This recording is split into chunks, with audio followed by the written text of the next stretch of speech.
Hello everyone, I am Neelam Indora, Assistant Professor in Puranamurthy College of Pharmacy, teaching B Pharmacy 4th Sem subject Organic Chemistry Part 3। आज का हमारा topic है stereo isomerism. सबसे पहले हमें ये पता होना चाहिए कि आइसोमेरिज्म क्या होता है। Isomerism, these compounds have the same molecular formula but differ from each other in physical and chemical properties। It means एक फॉर्मूला का ऐसा कंपाउंड जिसके एक या एक से ज़्यादा क्या है फिजिकल या केमिकल प्रॉपर्टीज़ होती हैं, लेकिन उनका मॉलिक्यूलर फॉर्मूला सेम होता है। तो ये ऐसे कंपाउंड्स होते हैं जिनका मॉलिक्यूलर फॉर्मूला सेम रहेगा लेकिन फिजिकल और केमिकल प्रॉपर्टी डिफरेंट होंगी, इसीलिए हम इन्हें आइसोमेरिज्म बोलते हैं। टाइप्स, ये दो टाइप के होते हैं, structural isomerism and stereo isomerism. जैसे कि नाम से पता लग रहा है, स्ट्रक्चरल आइसोमेरिज्म यानी जो स्ट्रक्चर के बेसिस पर कंपाउंड को डिफर करेगा या अलग करेगा। Then stereo isomerism, stereo isomerism क्या होता है? Have the same atomic formula but differ in their spatial arrangement। What do you mean by spatial arrangement? Spatial arrangement का मतलब होता है कि अगर हम किसी कंपाउंड को स्पेस पे रखें तो उसके अबव और उसके बिलो एक कंपाउंड का क्या स्ट्रक्चर, क्या रोटेशन, क्या एंगल होता है, उसे बोलते हैं स्पेशियल अरेंजमेंट। ये भी दो टाइप का होता है, कॉन्फ़िगरेशन एंड कन्फर्मेशनल आइसोमेरिज्म।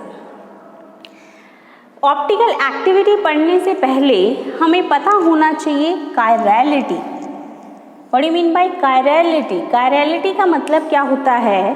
जब एक कार्बन एटम के चारों वैकेंसीज के ऊपर अलग अलग कंपाउंड एटम्स जो हैं वो अटैच हैं, कंपाउंड या एटम्स अटैच हैं, तो उसे हम कायरल कार्बन बोलते हैं।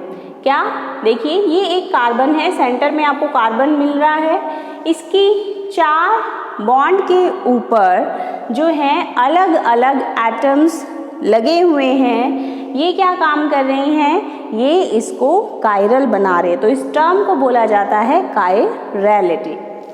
देन मिरर इमेज, जब आप किसी कंपाउंड के आगे मिरर रखेंगे तो उस मिरर के अंदर उसका किस तरीके से इमेज बन रहा है उसे बोलते हैं उसकी मिरर इमेज। ठीक है, तो सबसे पहले स्टीरियो आइसोमेरिज्म में हमें पढ़ना पड़ेगा कायरलिटी के बारे में कि कायरल क्या होता है। तो कायरल वो कंपाउंड्स होते हैं जो एक कार्बन के ऊपर जब एक से ज़्यादा आपके अलग अलग ग्रुप अटैच होते हैं तो उसे हम कायरल एटम बोलते हैं या फिर एसिमेट्रिक बोलते हैं। What do you mean by asymmetric? अब दो टर्म्स और आएंगी, सिमेट्रिक एंड एसिमेट्रिक। सिमेट्रिक का मतलब होता है जब हम उसे बीचों बीच से काटेंगे तो वो क्या होगा, वो कंपाउंड दो इक्वल पार्ट्स में डिवाइड होगा।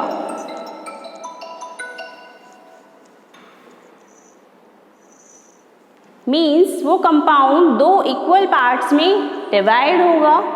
इक्वल पार्ट्स में डिवाइड होने का मतलब, जैसे अगर आप एक कार्बन एक राउंड लेते हो, देखिए जैसे एक राउंड है, इसको आप वर्टिकली या हॉरिजॉन्टली जब कट करेंगे तो ये दो इक्वल पार्ट्स में डिवाइड होगा। एसिमेट्रिक क्या होता है? जब हम इसे काटते हैं तो देखिए इस कंपाउंड को जब हमने कट किया तो ऊपर और नीचे दोनों के अंदर इक्वल सेपरेशन नहीं हुआ, तो ये हमारे कंपाउंड जो अकायरल कंपाउंड होते हैं वो एसिमेट्रिक होते हैं। कैसे कंपाउंड होते हैं? Asymmetric compound. उसके बाद पढ़ेंगे हम optical isomerism. What do you mean by optical isomerism? जब हम किसी सैंपल के अंदर से प्लेन पोलराइज्ड लाइट को पास करते हैं तो वो सैंपल अगर प्लेन पोलराइज्ड लाइट को रोटेट करता है तो ऐसे कंपाउंड को हम ऑप्टिकली एक्टिव कंपाउंड बोलते हैं। क्या बोलते हैं ऐसे कंपाउंड को? ऑप्टिकली एक्टिव, और जो कंपाउंड ऑप्टिकल आइसोमेरिज्म शो नहीं करता उसे हम बोलते हैं ऑप्टिकली इनएक्टिव कंपाउंड। देखिए, सबसे पहले हम एक लाइट सोर्स लेते हैं। लाइट सोर्स जो हमारी नॉर्मल लाइट है वो, उसको जब हम एक प्लेन पोलराइज लाइट से पास करते हैं, पोलराइजर से पास करेंगे तो वो लाइट को प्लेन करेगा। What do mean by plane? Plane मतलब आपने यहाँ देखा, जब नॉर्मल लाइट है तो नॉर्मल लाइट हर एक डायरेक्शन में स्कैटर्ड हो रही है, लेकिन जब हम उसे पोलराइजर से पास करते हैं तो वो क्या करेगी, एक ही प्लेन के अंदर रोटेट करेगी। जब हमने प्लेन पोलराइज लाइट को एक सैंपल ट्यूब के अंदर से, जो कि कैसा सैंपल है, कायरल सैंपल है, उसमें से पास करेंगे तो वो क्या करेगा, प्लेन पोलराइज लाइट को रोटेट करेगा। देखिए यहाँ बिल्कुल स्ट्रेट लाइट है और यहाँ ये रोटेट हो गई है, तो इसे बोलते हैं प्लेन पोलराइज लाइट। जो सैंपल इस फिनोमिना को शो करते हैं उन्हें बोलते हैं ऑप्टिकली एक्टिव, और जो सैंपल इन फिनोमिना को शो नहीं करते दैट आर ऑप्टिकली इनएक्टिव, और इस पूरे प्रोसेस को बोला जाता है ऑप्टिकल एक्टिविटी। किसी भी कंपाउंड को स्टीरियो आइसोमेरिज्म शो करने के लिए ऑप्टिकली एक्टिव होना बहुत ज़रूरी है। अगर वो ऑप्टिकली एक्टिव नहीं है तो वो स्टीरियो आइसोमेरिज्म को शो नहीं कर सकता। देन इस टर्म आती है हमारी enantiomer. What do mean bye enantiomer? Enantiomers क्या होते हैं? ये भी कायरल कंपाउंड्स होते हैं जो क्या कर रहे हैं, दो आइसोमेरिज्म होते हैं chiral which have two isomeric form called enantiomer, each of which is non superimposable mirror image of the other. देखिए एनेंशियोमर क्या हुए,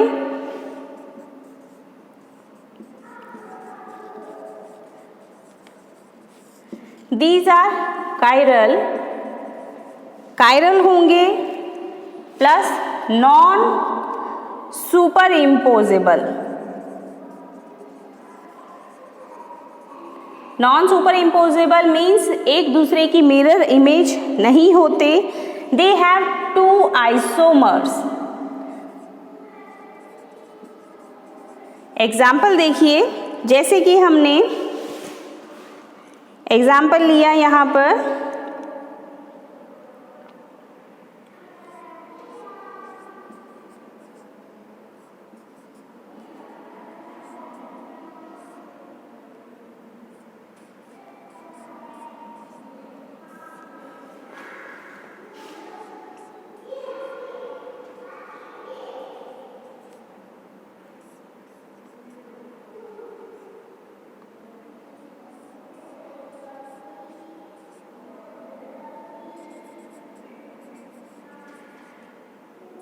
देखिए ये जो कंपाउंड है that is non superimposable. Non superimposable means अगर आप इस कंपाउंड को उठाकर इस कंपाउंड के ऊपर रखेंगे तो ये एक दूसरे को कंप्लीटली कवर नहीं करता है, इसीलिए हम इन्हें एनेंशियोमर्स बोलते हैं।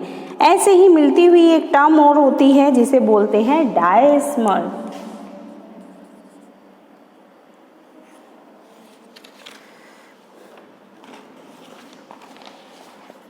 Diastereo isomerism. डायस्टीरियोमर्स का क्या है, ये भी टाइप ऑफ आइसोमेरिज्म होते हैं, स्टीरियो आइसोमर्स होते हैं। दे अकर, ये दो या दो से ज़्यादा फॉर्म में होते हैं, इनकी डिफरेंट कन्फर्मेशंस होती हैं बट एक सेंटर होता है। These are dissimilar chiral atoms, और ये भी एक दूसरे के मिरर इमेज नहीं होते हैं। जैसे हम एक कंपाउंड लेते हैं जिसके अलग अलग 4 आइसोमेरिज्म फॉर्म होंगे, जैसे दिखा रही हूँ मैं आपको इस एग्जाम्पल में।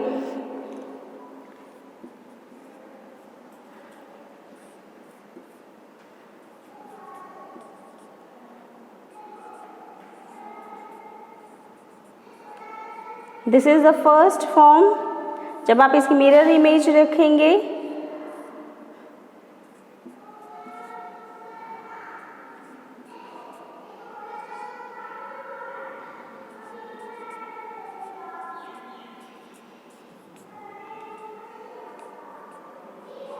ये इसकी सेकेंड फॉर्म है। फिर आएगी इसकी थर्ड फॉर्म,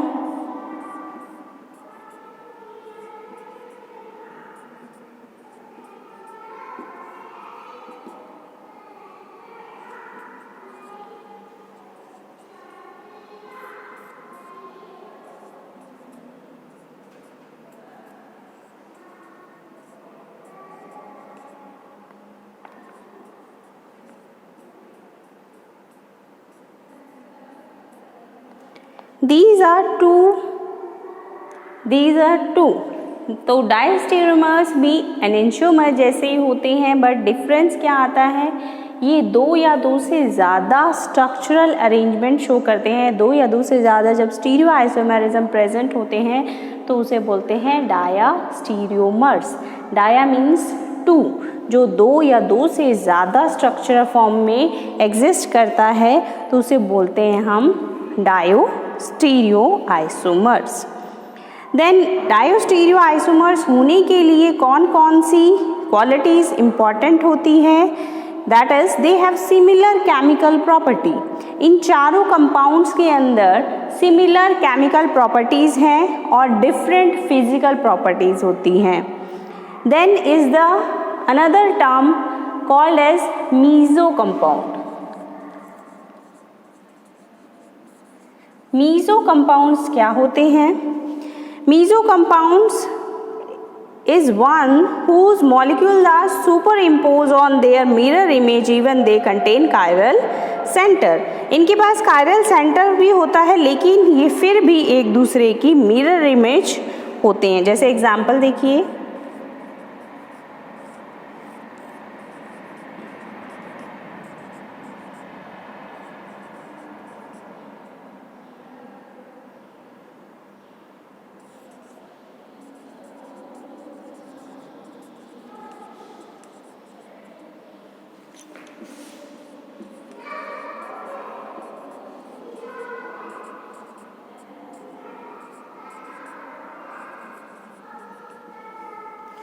मीजो कंपाउंड्स वो कंपाउंड होंगे जो एक दूसरे की मिरर इमेज होंगे, प्लस क्या करेंगे, एक दूसरे को सुपर इम्पोज भी करते हैं। अगर हम इस कंपाउंड को उठाकर एज इट इज़ इसके ऊपर रख देंगे तो ये क्या करेगा, आइडेंटिकली उसके ऊपर सुपर इम्पोज हो जाएगा। Then is R and S nomenclature of optical isomerism. R या एस नॉमेनक्लेचर क्या होता है? सबसे पहले हमें ये पता होना चाहिए कि नॉमेनक्लेट कैसे करते हैं। तो ये देखिए, आर एस नॉमेनक्लेचर, आर और एस, जब हम कोई कंपाउंड लेते हैं, लाइक हमारे पास ये एक कंपाउंड है, यहाँ कायरल सेंटर है, यहाँ लगा रहे हैं हम COH, यहाँ पर H, यहाँ OH और यहाँ CH3 ग्रुप। तो क्या है, अगर हम प्रियोरिटीज़ को लें, लाइक इसको हम फर्स्ट प्रियोरिटी दे रहे हैं, इसको सेकेंड, इसको थर्ड, इसको फोर्थ, तो प्रियोरिटी के अकॉर्डिंग अगर हमारा जो रोटेशन है वो क्लॉकवाइज चलता है तो हम उसे बोलेंगे आर कन्फर्मर्स, आर कन्फर्मर्स या आर एनेंशियोमर्स। अगर एस वो एंटी क्लॉकवाइज रोटेट करता है तो उस कंपाउंड को कहेंगे हम एस कन्फर्मेशन। अब कन्फर्मेशन क्या चीज़ है? कन्फर्मेशन और कॉन्फ़िगरेशन दो अलग अलग चीज़ है। कॉन्फ़िगरेट, हम आर या एस कॉन्फ़िगरेशन करते हैं। कॉन्फ़िगरेशन का मतलब होता है कि जब हम किसी कायरल सेंटर के राइट एंगल पर रोटेट करते हैं, राइट साइड पर रोटेट कर रहे हैं, then that is R conformer or configuration. और एस जब वो एंटी क्लॉकवाइज रोटेट करता है तो हम उसे एस कॉन्फ़िगरेशनल कंपाउंड बोलते हैं। देन इज रेसिमिक मिक्सचर या रेसिमिक मॉडिफिकेशन। इसमें एक टॉपिक आता है दैट इज रेसिमिक मिक्सचर। अब रेसिमिक मिक्सचर क्या होते हैं? That is the 50-50 mixture of isomers and diastereomers. जब एक कंपाउंड क्या कर रहा है, दो मिक्सचर बना रहा है, प्लस और नेगेटिव, मीन्स R जब हम ले रहे हैं that is plus and S that is negative. R जब प्लेन पोलराइज लाइट को राइट डायरेक्शन में हाफ रोटेट करता है और जब कोई कंपाउंड लेफ्ट डायरेक्शन में भी उसे उतना ही रोटेट करता है, इट मीन्स 50-50 रोटेशन हो जाती है। वो R पे भी 50 कर रहा है और S पे भी 50 कर रहा है, तो उसे हम बोलते हैं रेसिमिक मिक्सचर। एक ऐसा कंपाउंड जो प्लेन पोलराइज लाइट को राइट और लेफ्ट दोनों में इक्वली रोटेट करता है, तो उसे हम बोलते हैं रेसिमिक मिक्सचर्स। ये कंपाउंड क्या होते हैं? ऐसे कंपाउंड सुपर इम्पोज नहीं होते या मिरर इमेज एक दूसरे की नहीं होते, और ये कंपाउंड कोई ऑप्टिकल एक्टिविटी भी शो नहीं करते। क्यों? क्योंकि ये प्लेन पोलराइज लाइट को राइट और लेफ्ट दोनों जगह पर बराबर बराबर इक्वली डिस्ट्रीब्यूट कर देते हैं, इसीलिए ये कंपाउंड ऑप्टिकली इनएक्टिव होते हैं। Then is the formation of racemic modification। भी रेसिमिक मिक्सचर अगर बन गया है तो उसको हम किस तरीके से मॉडिफाइड कर सकते हैं, तो इसके लिए भी बहुत सारे मेथड रहते हैं। पहला मेथड होता है mixing. First method is known as mixing. हम नॉर्मल रेसिमिक मिक्सचर्स को कैसे बना सकते हैं? मिक्सिंग कर सकते हैं। अगर वो ऑप्टिकली इनएक्टिव है तो उसमें हम कोई ऑप्टिकली एक्टिव कंपाउंड को डालकर उसको ऑप्टिकली एक्टिव बना सकते हैं। बाय सिंथेसिस, सिंथेसिस से भी हम ऑप्टिकली एक्टिव कंपाउंड बना सकते हैं या रेसिमिक मिक्सचर बना सकते हैं। बाय रेसिमाइजेशन, हम उसे डायरेक्ट रेसिमिक मिक्सचर ही बना सकते हैं। Then is by chemical transformation. Chemical transformation means अगर हमने कोई केमिकल बनाया है और उसको हम ट्रांसफॉर्म कर दें किसी भी सिंथेसिस से, कोई और मेथड यूज़ करके या उसमें कोई और कैटायन एनायन डालकर हम क्या कर रहे हैं, उसको केमिकली ट्रांसफॉर्म कर सकते हैं। ये था हमारा modification of racemic mixture. Then is resolution of racemic mixture. अगर रेसिमिक मिक्सचर बन गया है तो रेसिमिक मिक्सचर को हम दोबारा से कैसे रिजॉल्व कर सकते हैं, मीन्स दोबारा से हम अपना ऑप्टिकली एक्टिव कंपाउंड कैसे ले सकते हैं। तो इसके अलग अलग मेथड रहते हैं। फर्स्ट मेथड है हमारा mechanical separation. First method mechanical separation, यानी हम हाथ से ऑप्टिकली एक्टिव और इनएक्टिव कंपाउंड को पिक करके अलग कर सकते हैं। देन इज बायोकेमिकल रिएक्शन, हम बायोकेमिकल रिएक्शन करके भी ऑप्टिकली इनएक्टिव कंपाउंड को एक्टिव कंपाउंड में ट्रांसफर कर सकते हैं। Then is differentiation. डिफरेंशिएशन में क्या करना है, डिफरेंशिएशन अब्जॉर्प्शन एक हमारी TLC की टेक्निक होती है जिसके अंदर हम और रेसिमिक मिक्सचर्स को डिसॉल्व कर सकते हैं, यानी उनको सेपरेट आउट कर सकते हैं। देन इज काइनेटिक रिजोल्यूशन और main process of resolution. Kinetic resolution में भी हम अलग अलग रिएक्शन लगाकर उनसे अपने कंपाउंड को सेपरेट आउट कर सकते हैं। रिजोल्यूशन यूजिंग डायस्टीरियोमर्स, हम डायस्टीरियोमर्स की हेल्प से, क्योंकि डायस्टीरियोमर्स हमारी दो या दो से ज़्यादा फॉर्म में एग्जिस्ट करते हैं, तो हम डायस्टीरियो आइसोमेरिज्म की मदद से भी इन रेसिमिक मिक्सचर्स को रिजॉल्व कर सकते हैं।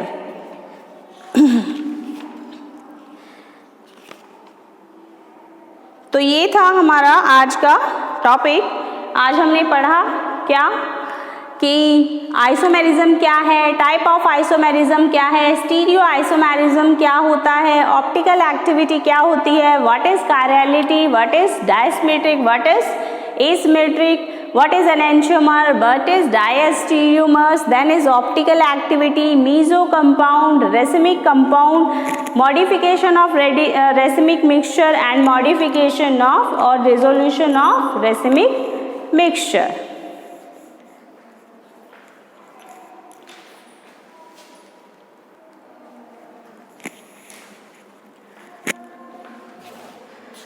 इसी में हमारा लास्ट जो टॉपिक है that is asymmetric synthesis. Asymmetric synthesis का मतलब क्या है? That is relate to any synthetic process that introducing one or more new element of chirality during a functional group transformation. Means अगर हमने R या S group के किसी asymmetric compound को बनाना है तो उसे बोलते हैं एसिमेट्रिक सिंथेसिस। हमें एसिमेट्रिक सिंथेसिस क्यों करनी है? क्योंकि जब तक हम एसिमेट्रिक सिंथेसिस नहीं करेंगे तब तक हमारे ऑप्टिकली एक्टिव कंपाउंड्स नहीं बन पाएंगे। ऑप्टिकली एक्टिव कंपाउंड बनाने के लिए हमें एसिमेट्रिक सिंथेसिस करनी ज़रूरी होती है। एसिमेट्रिक सिंथेसिस के अलग अलग मेथड होते हैं जो हम आगे पढ़ेंगे। तो ये था आज का टॉपिक। अगर आप लोगों को पसंद आया हो तो लाइक, कमेंट और शेयर ज़रूर करें। Thank you.